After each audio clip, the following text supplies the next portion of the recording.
हो गया था अलैंगिक जनन के बारे में। अलैंगिक जनन यह जो निम्न स्तर के जो निम्न कोट के साधारण जीव होते हैं उनमें सेक्सुअल रिप्रोडक्शन की क्रिया होती है। इसमें संतति उत्पन्न करने की एकल जीव संतति उत्पन्न करने की क्षमता रखते हैं और अपने ही समान दूसरे संतति को जन्म देते हैं।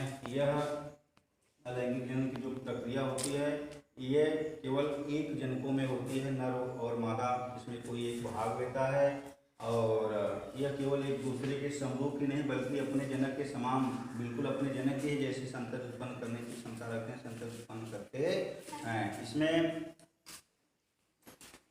विभाजन होता है लेकिन समसूत्री विभाजन होता है कुछ परिस्थितियों में।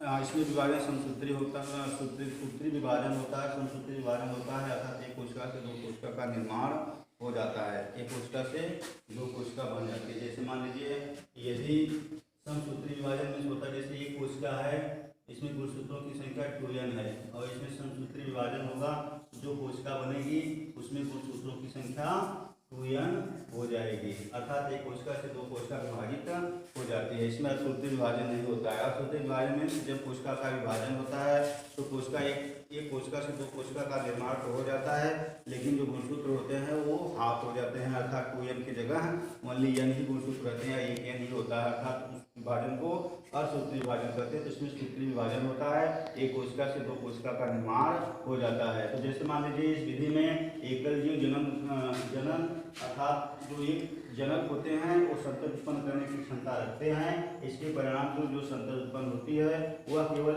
एक दूसरे के समरूप ही नहीं बल्कि अपने जनक के एकदम समान होते हैं अर्थात जैसे जनक होते हैं, जैसे माता पिता होते हैं, उसी तरह से उसकी संतति भी उत्पन्न होती है, उसमें किसी प्रकार का कोई अंतर नहीं होता है। यह जनन जो होता है बहुत ही साधारण जो जीव होते हैं एक कोष की जीव होते हैं, ऐसे साधारण और निम्न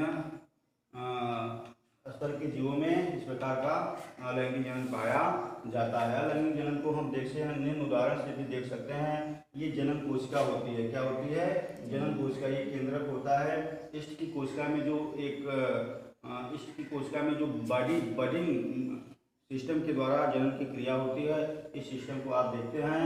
इस कोशिका में इष्ट की कोशिका में एक बट का निर्माण होता है, कोशिका के भाग में एक बट होता है, एक मुकुल पाया जाता है। यह मुकुल धीरे धीरे विभाजन की स्थिति में जाता है अर्थात इसमें विभाजन की प्रक्रिया होती है। इसकी एक छोर पर बट का निर्माण होता है, कलिका बनती है, आप कलिका भी कर सकते हो, पौधों में इसको कलिका कहा जा सकता है, बड़ी मुकुल बनता है और यह मुकुल धीरे से इसमें परिवर्तन होता जाता है और अंततः एक दो कोशिका का निर्माण कर लेता है। तो इस तरह से इसमें कह सकते हो कि इष्ट में मुकुलन होता है, इष्ट में मुकुलन होता है। समझ में आया कि नहीं? मुकुलन की क्रिया में क्या होता है कि किसी एक भाग से कोशिका किसी एक भाग से मुकुल बनते हैं और अंतिम प्रावस्था में ये मुकुल अलग हो जाते हैं और दो कोशिकाओं का निर्माण कर लेते हैं। उसमें भी गुणसूत्रों की संख्या 2n ही रहती है। कितने मिनट का हुआ?